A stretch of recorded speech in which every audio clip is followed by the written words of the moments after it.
the oldest person ever recorded lived, ameishi 122. Lakini ni makosa kwa sababu hawakufika Kabarnet. Wajua kwamba kuna wengine ambao labda wamechapata 126 kama vile tumesikia hapa.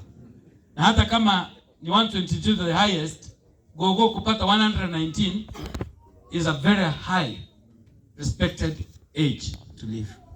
Hata hivyo, hata tukiishi 969 kama ya Metusela, bado tunaondoka.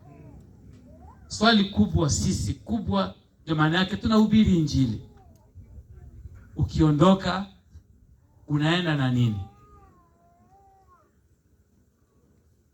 Baada ya kuishi miaka hiyo, kama ni kidogo kama ni mingi, ukiondoka duniani unaondoka na nini?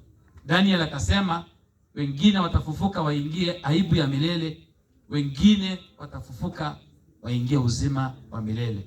So swali kubwa ni ukiondoka unaenda na nini? Swali la pili, ukiondoka unaacha nini duniani?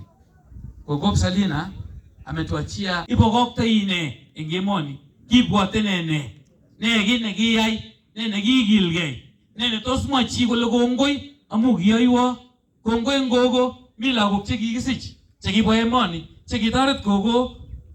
Kongoi Gogo amu chepyosok chekitikon chekimeche kombeniat kometo korikwak onde kiboget kot kowektage korikwak. Kongoi Gogo amu kiyai boisiono kibwati rani. Si makofi kwa Gogo jameni Tunaweza kukumbuka mambo mazuri ambao Gogo alifanya. Leo akilala kuna legacy, kitu ambacho tunaweza kukumbuka. Na nafikiri that's also a very important thing. Yetungaitane kwa bishop, yetungaitane kwa general secretary of Full Gospel.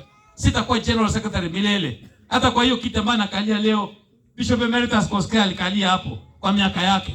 Mwingine alikuwa hapo, mjaluo mwingine anaitwa Elisha Oyugi. Mwingine alikuwa hapo, aliitwa Christopher Okot. Mimi nitakuwa hapo. Nitakapoondoka kwa hiyo kiti, nitaachia nini Full Gospel? Utaachia nini kanisa lako? Utaachia nini watoto wako? Utaachia nini nchi yako?